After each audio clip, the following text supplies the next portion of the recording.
కేసీఆర్ అధికారంలో ఉన్నప్పుడు వ్యవసాయ క్షేత్రం చండీ యాగాలు నిర్వహించేవారు. ఇక 2023 అసెంబ్లీ ఎన్నికలకు ముందు రాజశ్యామల యాగం నిర్వహించారు. గతంలో ఆయన చండీ యాగం చేసినప్పుడు తిరుగు లేకుండా పోయింది. 2014 కంటే 2018లో బంపర్ మెజారిటీ వచ్చింది. కానీ 2023 ఎన్నికల్లో మాత్రం రాజశ్యామల యాగం అంతగా ఆయనకు ప్రతిఫలాన్ని అందించలేకపోయింది. ఇక ప్రస్తుతం భారత రాష్ట్ర సమితి ప్రతిపక్షానికి పరిమితమైంది.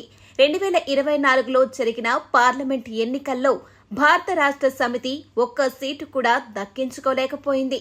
ఇప్పుడు తాజాగా కేసీఆర్ అత్యంత సన్నిహితుల మధ్య చండీ యాగం నిర్వహించారు. కేసీఆర్ సతీమణి శోభ, సంతోష్ రావు ఇంకా కొంతమంది అత్యంత సన్నిహితులు మాత్రమే యాగంలో పాలుపంచుకున్నారట. ఇటీవల కాలంలో పార్టీలో అంతర్గత కలహాలు పెరిగిపోయాయి. తన కుమార్తె కవిత రూపంలో ధిక్కర స్వరం వినిపించడం మొదలుపెట్టింది. పార్టీలో సుప్రీంలాగా ఉండే కేసీఆర్ తనకు ఏమాత్రం వ్యతిరేకంగా స్వరం వినిపించినా తట్టుకోలేరు. ఇంత పెద్ద నాయకుడైనా సరే బయటకు పంపిస్తారు. ఆలే నరేంద్ర నుంచి మొదలు పెడితే ఈటెల రాజేందర్ వరకు అందరికీ ఇటువంటి దుస్థితే పట్టింది. కవిత తన కుమార్తె కావడంతో కేసీఆర్ వేచి చూసే ధోరణి ప్రదర్శిస్తున్నట్టు తెలుస్తోంది.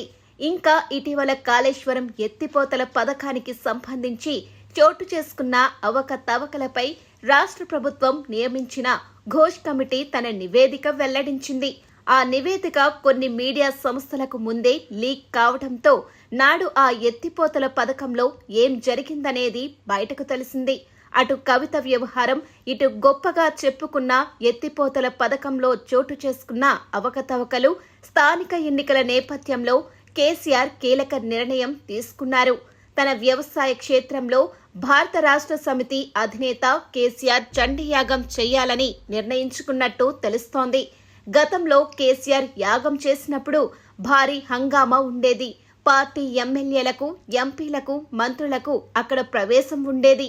పైగా వారంతా కూడా యాగంలో పాల్గొనేవారు. యాగంలో పాల్గొనడం తమ పూర్వజన్మ సుకృతంలాగా భావించేవారు. ఇప్పుడు అధికారం లేదు, పైగా పార్టీలో పరిస్థితి బాగోలేదు కాబట్టి పండితుల సూచన మేరకు కేసీఆర్ చండీ యాగం నిర్వహించాలని నిర్ణయించారు. కల్వకుంట్ల కవిత వ్యవహార శైలి, పార్టీలో అంతర్గతంగా జరుగుతున్న వ్యవహారాలు, కాళేశ్వరం కమిషన్ విచారణ, స్థానిక సంస్థల ఎన్నికలు, ఇన్ని సమస్యల మధ్య కేసీఆర్ నిర్వహిస్తున్న చండీ యాగం చర్చానీయాంశంగా మారింది.